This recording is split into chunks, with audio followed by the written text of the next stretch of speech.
Hi అండి, నమస్తే. నేను మీ చిన్నారావు. ప్రొడక్టివిటీ హ్యాక్స్ చెప్పుకుంటున్నాం కదండి ఈ మధ్య. అన్నీ చెప్పుకుందామండి. 5 సెకండ్స్లో బాడీని, మైండ్ని ఎలా రెడీ చేసేయాలి, ఎలా పనిలో పడిపోవాలి, అక్కడ మంచి ప్రొడక్టివిటీ ఎలా తీయాలి, ఒక్క గంటని ఎలా ప్లాన్ చేసుకోవాలని కూడా చెప్తానన్నాను కదా. ఆ ఒక్క గంట ఇప్పుడు చెప్తున్నానండి. ఫేమస్ టెక్నిక్ పొమడోరో ఉంది. పొమడోరో అంటారు, కానీ రకరకాలుగా అర్థం చేసుకుంటారు. ముందు మనకు అర్థం కావాలి కదండి.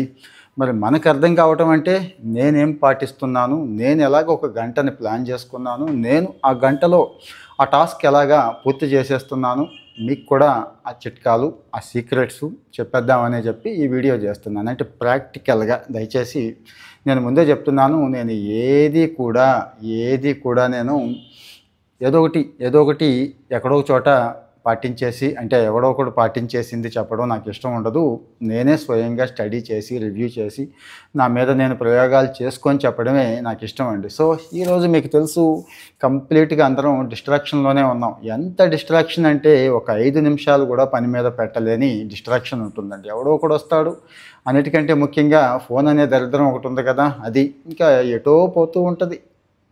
టైం చూస్తే అయిపోతుంది, రోజులు గడిచిపోతాయి, నెలలు గడిచిపోతాయి, సంవత్సరాలు గడిచిపోతాయి, తీరా వెనక్కి తిరిగి చూసుకుంటే ఏమీ ఉండదు. సో నా సలహా ఏంటంటే, రోజుల్ని, నెలల్ని, సంవత్సరాలని తర్వాత ప్లాన్ చేసుకుందామండి. ముందు గంటను ప్లాన్ చేసుకుందాం. ఆటోమేటిక్గా రోజులో ఎన్ని గంటలు పనిచేస్తాయో మీకు తెలిసిపోతుంది. అలాగని ఇది గంటంతా పనిచేయడం, రోజంతా పనిచేయడానికి మనం ఏమైనా మెషిన్సమా, మనం ఏమైనా రోబోట్సమా? కాదు కదా. అందుకే అది కూడా ఉంది, ఆ రెస్ట్ ఉంది, అన్నీ ఉన్నాయండి. సో ఒక గంట మీకు అలవాటు అయిపోతే, సపోజ్ ఒక గంటలో నేను ఏదైనా రిపోర్ట్ రాసుకోవాలి, లేకపోతే ఏదైనా ప్రజెంటేషన్ చేయాలి, ఎలా అనేది మీకు చెప్పేస్తాను. అలాగే ఇదే చదువుకునే పిల్లలకు కూడా అప్లై అవుతుంది. ఇదే మిగిలిన అన్ని పనులకునండి. నేనంటే రిపోర్ట్స్ చేసుకుంటాను, లేకపోతే ప్రజెంటేషన్ చేసుకుంటాను. మీలో చదువుకునే వాళ్ళు ఉంటారు, ఇంకా రకరకాల టాస్కులు పెట్టుకునే వాళ్ళు ఉంటారు కదా. అంటే పెద్ద టాస్క్ అయినా, చిన్న టాస్క్ అయినా నా సలహా, గంటకి సరిపడా ముందు చిన్న ముక్కలు చేసేసుకోండి. అందరూ చెప్పేదే ఇది. సపోజు 5-6 గంటలు, 10 గంటలు టాస్క్ ఉంది అనుకుందాం. ఏదైనా ఒక పని ఉంది, దాన్ని గంటకి సరిపడా పెట్టుకుంటే అంత బుక్ ఉంది అనుకుందామండి. గంటకు ఒక చాప్టర్ చదవగలం అనుకుందామండి. అదే పెట్టుకుందాం. ఎగ్జాంపుల్ చెప్పేస్తున్నాను.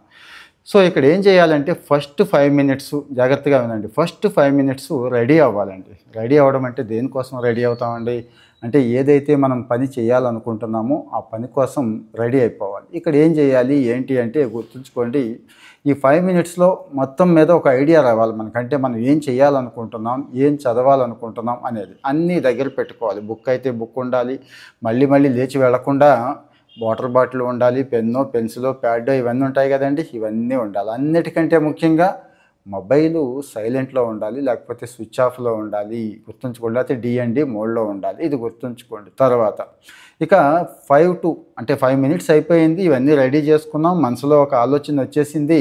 ఇక 5 నుంచి 35 మినిట్స్ అండి, అంటే 30 మినిట్స్. ఇది అందరూ ఒప్పుకునేదే ప్రపంచవ్యాప్తంగా కూడా. మనిషి మెదడుకి ఒక శక్తి ఉంది. 35-45 నిమిషాలు మించి ఏ విషయం మీద కంప్లీట్ ఫోకస్ పెట్టలేదు. ఆ శక్తి లేదు మనసుకి. కానీ మనం ఏమనుకుంటామంటే, అందులోనే ఉంటాం, ఏదో చదువుతున్నాం అనుకుంటాం, కానీ తగ్గిపోద్దండి టైం గడిచే కొద్దీ. కానీ మొదటి 30 నిమిషాలు మాత్రం అది అద్భుతాలే చేస్తుంది. ఆ మెదడుకి ఆ శక్తి ఉంది అని చెప్పి మనం నమ్మాలి. నమ్మటం కోసమే ఈ 5 నిమిషాలు, ముందర 5 నిమిషాలు రెడీ చేసేసుకొని, డిస్ట్రాక్షన్స్ అన్నీ కూడా పక్కన పెట్టేసి, ఇదిగో పనిలో పడిపోతున్నాం. ఫర్ ఎగ్జాంపుల్, ఒక చాప్టర్ చదువుతున్నాం అనుకుందాం. ఆ చాప్టర్ చదవటానికి సరిపడా బుక్ పెట్టుకున్నాము, అండర్లైన్ చేసుకోవడానికి పెన్నో, పెన్సిల్లో పెట్టుకున్నాము, నోట్స్ రాసుకోవడానికి చిన్న నోట్ పెట్టుకున్నాము, వాటర్ కూడా పెట్టుకున్నాము, మొబైల్ తీసుకొని పక్కన పెట్టేశాం కదండి. ఇక మొదలెట్టాం. అంటే నేను చదవడం గురించి చెప్తున్నా, మీకు అన్ని పనులకి ఇది అప్లై అవుతుందండి. ఇక టాస్క్ మొదలెట్టామండి. ఏది అన్నిటినీ కూడా ఆఫ్ చేసేసి, అన్నిటినీ కూడా దూరం పెట్టేసుకొని టాస్క్ మొదలెట్టాక ఇక టాస్క్లో పడిపోతామండి. ఫుల్ ఫోకస్డ్గా ఉంటాం. ఎవరితో మాట్లాడడం, ఏమీ ఎంటర్టైన్ చేయం. కంప్లీట్గా మన పని మనం చేసుకుంటాము. గుర్తుంచుకోండి, కంప్లీట్గా మన పని మనం చేసుకుంటాము. ఎందుకు అంటే, 30 మినిట్స్ ఫుల్ ఫోకస్ అనేది మామూలుగా, అంటే ఈ టైప్ ఆఫ్ ఫోకస్ లేకుండా మామూలుగా చేస్తే 2 గంటలకు సమానం అండి. అంటే గంటన్నర టైంని మనం సేవ్ చేసుకుంటున్నట్టు. ఏది ఈ కాసేపట్లోనే, అంటే రోజంతా పని చేస్తున్నాం, ఫోకస్ లేకుండా పనిచేస్తే ఉపయోగం ఏముంది? డీప్ వర్క్ అని ఇలాంటి కొన్ని బుక్స్ ఉన్నాయి, చదవండి. తర్వాత మనం బుక్ రివ్యూ చేసుకున్నప్పుడు నేను మళ్ళీ చెప్తానండి. సో 30 నిమిషాలు అదే పనిలో ఉండి పూర్తి చేసేసిన తర్వాత జస్ట్ ఒక 5 మినిట్స్ బ్రేక్ తీసుకోమంటున్నారండి. జస్ట్ ఒక 5 మినిట్స్ బ్రేక్ తీసుకుంటే, బ్రేక్ అంటే మళ్ళీ వెంటనే ఫోన్ పట్టుకోవడానికి లేకపోతే ఎవరితోనైనా మాట్లాడుకోవడానికి కాదండి. కాస్త లేచి అటు ఇటు తిరగటం, లేకపోతే వీలైతే స్ట్రెచ్ చేయడం, కాస్త వాటర్ తాగటం, వీటి కోసమే బ్రేక్. గుర్తుంచుకోండి. అంటే ఏదైనా దూరంగా సీనరీ ఏదైనా కనపడితే దాన్ని చూడడం, ఇవన్నీ కూడా.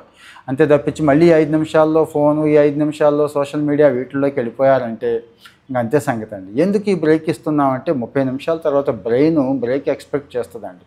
సో దానికోసం అని చెప్పే ఈ బ్రేక్ ఇవ్వడం అన్నట్టు. మరి బ్రేక్ అయిపోయింది, తర్వాత సెకండ్ ఫోకస్లోకి వెళ్ళమంటున్నారు. ఇదంతా ఎక్స్పర్ట్స్ చెప్పేదేనండి. ప్రపంచవ్యాప్తంగా చాలామంది దీన్ని పాటిస్తూనే ఉంటారు. ఎక్స్పర్ట్స్ చెప్పేది సెకండ్ ఫోకస్ వచ్చి ఒక 15 నిమిషాలు ఇవ్వండి. ఎందుకు? మొదట్లో చేసాం పని, కానీ కొంత పెండింగ్ ఉండొచ్చు, ఇంకా చేయాల్సింది మిగలొచ్చు, ఫినిషింగ్ టచ్ ఇవ్వాల్సి ఉండొచ్చు కదండి. ఈ 15 నిమిషాలు దానికోసం కేటాయించండి. సపోజు మొదటి అరగంటలోనే అయిపోతే ఈ 15 నిమిషాలు ఇంకొకసారి రివిజన్ చేయండి. ఇంకా బెటర్మెంట్కి ట్రై చేయండి. అవుట్పుట్ బాగుందా లేదా చెక్ చేసుకోండి. సో మిస్టేక్స్ ఏమైనా ఉంటే సరి చేసుకోవడానికి కూడా ఈ 15 నిమిషాలు ఉపయోగపడుతుంది. మరి తర్వాత 55 నిమిషాలు ఇక్కడికి అయిపోయినాయండి. 55 నుంచి 60 నిమిషాలు, ఇంకొక 5 నిమిషాలు ఉంది మొత్తం ఓవరాల్గా రివ్యూ చేసుకోవడానికి. నెక్స్ట్ స్టెప్ అంటే నెక్స్ట్ 1 అవర్కి రెడీ అవ్వడానికి, నెక్స్ట్ ఏదైనా టాస్క్ ఉంటే అది, ఈ టాస్క్లోనే ఇంకొకటి ఏదైనా ఉంటే అది, దాని మీద ఫోకస్ పెట్టడానికి ఇలా ఉపయోగపడుతుంది. ఎందుకు ఈ 1 అవర్ ప్లాన్ అని నేను చెప్పేశాను, మళ్ళీ గుర్తు చేస్తున్నాను, చూసుకోండి. ప్రపంచవ్యాప్తంగా ఎవరు చెప్పినా కానీ మనిషి మెదడుకున్న సామర్థ్యం ఆ అరగంట మించి ఫోకస్ పెట్టలేరు. అరగంట పెడితే మాత్రం అద్భుతాలే చేస్తుందని ఇందాక చెప్పాం కదండి. అది. రెండోది కాగ్నిటివ్ లోడ్ థియరీ అని ఒకటి ఉందండి. కాగ్నిటివ్ లోడ్ థియరీ అంటే మెదడు మీద లోడు ఎంత పడితే మెదడు ఎలా రెస్పాండ్ అవుతుంది, ఎంతసేపటికి రెస్పాండ్ అవుతుంది, ఎలా అవ్వగలదు అనేది. అందుకే మేము కూడా ఏ మీటింగ్స్ పెట్టినా కానీ ఒక్క 40-45 మినిట్స్లో బ్రహ్మాండంగా చెప్పేయాలి, సూటిగా సుత్తి లేకుండా అనుకుంటాను చూడండి. యాక్చువల్గా ఎవరు చెప్పినా అదేనండి.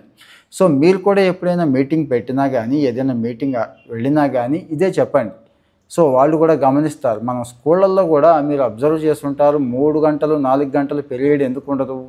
ప్రతి 45 మినిట్స్కి గంటలోపే పీరియడ్ ఎందుకు క్లోజ్ చేస్తున్నారంటే కారణం ఇదేనండి. సో మరి ఏదైతే ఆ బర్న్అవుట్ ఉందో ఆ బర్న్అవుట్ని ఇది పోగొట్టేస్తుందండి. ఇది నిరంతరం పనిలో పడిపోతే అంతే కదండి. సో మరి చక్కగా రివ్యూ చేసుకోవడానికి, మెమరీని ఇంప్రూవ్ చేసుకోవడానికి, లెర్నింగ్ ఎబిలిటీ పెంచుకోవడానికి ఇవి బ్రహ్మాండంగా ఉపయోగపడతాయి. సో మరి నేను అటు వర్క్ కావచ్చు, ఒక స్టడీ ప్లాన్ కావచ్చు, మీరు ఏ పనిలో ఉన్నా కానీ ఆ పనిలో ఒక గంటని ఈ రకంగా ప్లాన్ చేసుకుంటే బాగుంటుందని చెప్పడం నా ఉద్దేశం. ఇది నేను పాటించే పద్ధతే, నేను ఆల్రెడీ అమలు చేసుకుంటున్న పద్ధతే, మీకు కూడా ఉపయోగపడుతుంది అని చెప్పి షేర్ చేశాను. అలాగే ఫేమస్ రిపోర్ట్స్ మీరు ఏవి చదివినా కానీ పొమడోరో టెక్నిక్ రియల్లీ వర్కింగ్ అని అడిగి చూడండి, చెప్తాయి. ఎందుకంటే చాలామంది ప్రొడక్టివిటీలో దీన్ని వాడుకుంటున్నారండి. ప్రొడక్టివిటీ అంటే మరేం కాదు, మనం చేసే పనిని 2-3 గంటల్లో చేసే పనిని అరగంటలో చేయడం. గుర్తుంచుకోండి. అంటే సంవత్సరం చేసే పనిని ఎంతసేపులో చేస్తామండి? 3-4 నెలల్లో అయిపోతుంది ఆ టాస్క్ అన్నట్టు. మరి ఎంత మంచి అవకాశం ఉన్నప్పుడు ఏ గంటకి ఆ గంటను ప్లాన్ చేసేసుకుంటే, అంటే రోజంతా ఇలాగే ఉండాలా పొద్దున్న నుంచి సాయంత్రం దాకా అంటే నేను అనేది అది కాదు. 4-5 గంటలు ఖచ్చితంగా వర్క్ కోసం కేటాయించుకుంటాం. యాక్చువల్గా కనీసం 8 గంటలు పని చేస్తాం కదా మనం ఎవరైనా కానీ, 10 to 5 అయినా కానీ ఆ టైంని ఈ రకంగా ప్లాన్ చేసుకుంటే.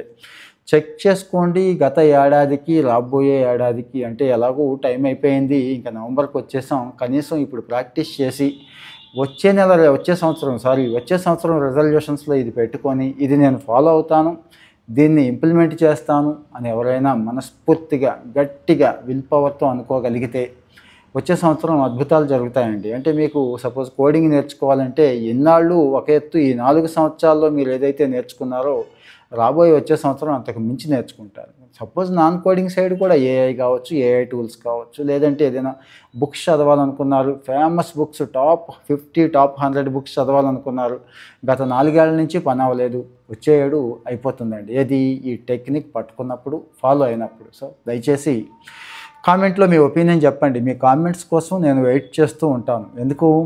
మనం ఒక మంచి విషయాన్ని షేర్ చేసుకోవాలని ఉద్దేశంతోనే నేనైతే ఇది స్టార్ట్ చేశాను. ఒక వెల్ విషర్‌గా, ఒక ఫ్యామిలీ మెంబర్‌గా మీకు ఉపయోగపడే విషయాలన్నీ కూడా నేను షేర్ చేస్తూనే ఉంటాను. కామెంట్ చేయడం మర్చిపోవద్దు. మీ ఒపీనియన్ చెప్పడం మర్చిపోవద్దు. ఎవరికైతే ఇది ఉపయోగపడుతుంది అనుకుంటున్నారో వాళ్ళకి షేర్ చేయండి. ముఖ్యంగా మీ ఇంట్లో పిల్లలు, కుర్రాళ్ళకి ఇవి చూపించండి దయచేసి. కొంతమందైనా చూస్తారు, కొంతమందైనా మారుతారనేది నా ఒపీనియన్.